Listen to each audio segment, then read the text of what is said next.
காஞ்சிபுரம் ஏகாம்பரநாதர் கோயில் ஜனவரி 25 தங்கத்தேர் உற்சவம். பக்தர்களுக்கு ஸ்ரீ விஜயேந்திர சரஸ்வதி சுவாமிகள் அழைப்பு. ரத சப்தமி அன்று வீதியுலா வரவுள்ள ஏகாம்பரநாதரின் தங்கத்தேர் கும்பாபிஷேகத்தை தொடர்ந்து மற்றொரு வைபவம். காஞ்சிபுரத்தில் கோலாகலமாக நடைபெறவுள்ள தங்கத்தேர் திருவிழா.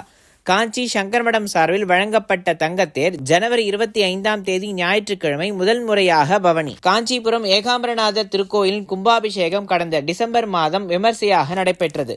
நீண்ட வருடங்களுக்கு பிறகு காஞ்சிபுரம் ஸ்ரீ ஏகாம்பரநாதர் கோயில் கும்பாபிஷேகம் நடைபெற்றதால் லட்சக்கணக்கான பக்தர்கள் கும்பாபிஷேகத்தில் கலந்து கொண்டனர். தொடர்ந்து மண்டலாபிஷேகம் நடைபெற்று வருகின்றது. தினமும் பல்லாயிரக்கணக்கானோர் ஏகாம்பரநாதர் கோவில் சுவாமி தரிசனம் மேற்கொண்டு வருகின்றனர். அந்த வகையில் கோவிலின் கும்பாபிஷேகத்தின் போது காஞ்சிபுரம் பக்தர்களின் நீண்ட நாள் கோரிக்கையான தங்கத்தேர் வழங்கும் நிகழ்ச்சி நடைபெற்றது. காஞ்சி காமகோட்டி பீடத்தின் பீடாதிபதி ஸ்ரீ ஸ்ரீ விஜயேந்திர சரஸ்வதி சுவாமிகளின் அருளாணைப்படி தேர் செய்யும் பணிக்காக ஏகாம்பரநாதர் இறைப்பணி அறக்கட்டளை உருவாக்கப்பட்டது.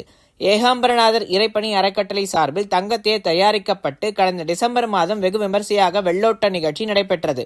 இதனைத் தொடர்ந்து காஞ்சிபுரம் தங்கத்தேர் உற்சவம் எப்பொழுது நடைபெறும் என பொதுமக்கள் மற்றும் பக்தர்கள் காத்துக் கொண்டிருக்கின்றனர். இந்த நிலையில் ரத சப்தமி அன்று ஜனவரி 25 ஞாயிற்றுக்கிழமை ஏகாம்பரநாதர் கோயில் தங்கத்தேர் உற்சவம் நடைபெற உள்ளதாக ஸ்ரீ ஸ்ரீ விஜயேந்திர சரஸ்வதி சுவாமிகள் தெரிவித்துள்ளார். இது குறித்து காஞ்சிபுரம் சங்கரமடத்தில் செய்தியாளர்களை சந்தித்த பொழுது அவர் தெரிவித்ததாவது: ஜெயேந்திர சரஸ்வதி சுவாமிகளின் ஆசியுடன் காஞ்சிபுரம் ஏகாம்பரநாதர் திருக்கோயில் தங்கத்தேர் தயார் செய்யப்பட்டது.